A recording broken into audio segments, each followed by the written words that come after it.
And so, in the end, Niles chose to sacrifice himself to save the galaxy. In doing so, he assured his place in history as one of the Earth Directorate's finest. He became the subject of a tear-jerking biopic starring an overpaid heartthrob, inspiring a brief surge in Directorate recruitment. Vigilant Hogarth, now acclimated to Fairfield, leaned on the Protectorate ideals of neighborliness, while overlooking all the authoritarian tactics, so he might help the Order to succeed with the equation. The Order returned Alexandra Monastery and Matriarch's Mercy to their original purpose, contemplating the clockwork of the universe in pursuit of solving the equation, while thoughtfully relocating refugees to another settlement. The abbot carried on as the head of the monastery, a task he excels at in peacetime. He was assigned a new seer who lacked Wiley's ambition. They got along much better. Seer Wiley fled the Order and sought refuge in a backwater Arcadian town to contemplate his failings. As word of the ex-seer's arrival spread, people lined up for predictions. Forsaking the math that failed him, he offered obvious yet effective advice instead. Archivist Victor Clemens, having survived his encounter with the commander and manipulation by DeVries, ended up exiling himself into the wilderness to live a life of solitude from the Order. After helping the Earth Directorate commander at the Auris listening post, Cecil Corbin defected and sought a new life at Free Market Station. Here, free from overbearing authority figures and constant neighbor scrutiny, Corbin experienced a sensation he did not immediately identify: happiness. Zebulon Tran received word of Niles' sacrifice. As a way of honoring his friend, he joined the Earth Directorate. Zebulon Tran received word of Niles' sacrifice. As a way of honoring his friend, he joined the Earth Directorate and worked to reform it from within, so it might never again bargain with authoritarian governments. After defending Fort Endurance against a fierce Mantisaur attack, Executive Warchek was awarded a commendation for profit-securing stalwartness, as well as promotion to regional manager. He eventually passed peacefully in his sleep at the scientifically astounding age of 6. Val continued to serve the commander of the Incognito faithfully for many more years than should be possible, giving automechs like her everywhere a reputation as stable and reliable. As a result, more Valerie units were put into service, while fewer human agents were deployed into the field.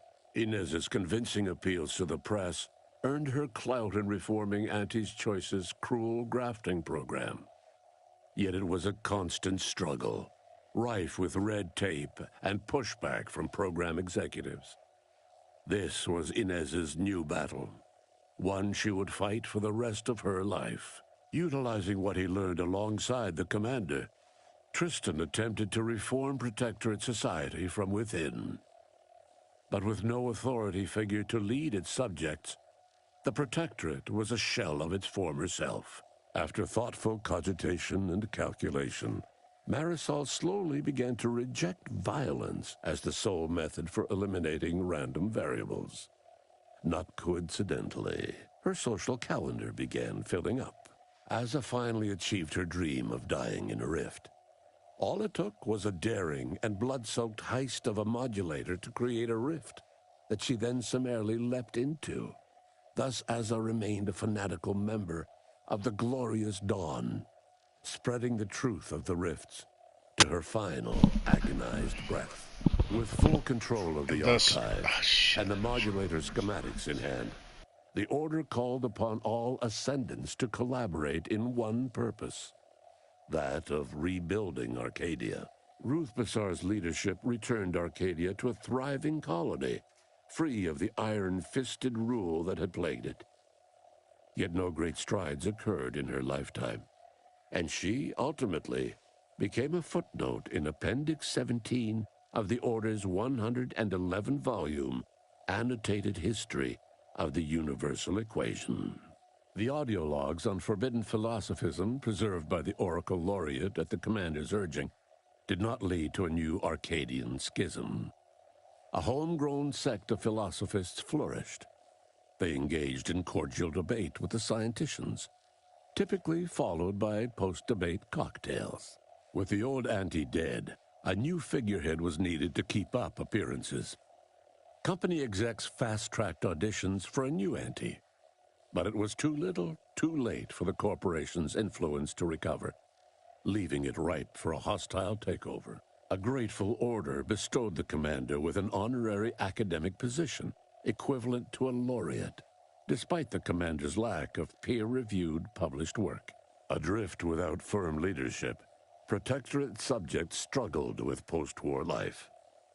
A small band of hardliners collaborated to preserve their society in the face of Arcadia's. A grateful order bestowed the adrift. When Sovereign Varric was discovered in mental refreshment, the Order attempted to help him recover without much success. He lived out the rest of his addled days at Laplace's garden, often spotted sitting by the pond and staring at the water. Despite the recent tumultuous events in Arcadia, it was business as usual for Free Market Station. Sub Rosa continued to supply the colony in the wake of the commander's actions.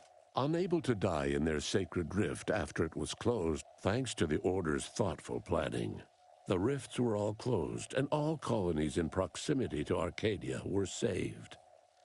But the fate of those farther out in the galaxy remains unclear. All of these events turned on the decisive actions of the Earth Directorate agent and their unique way of but through it all, and to this day,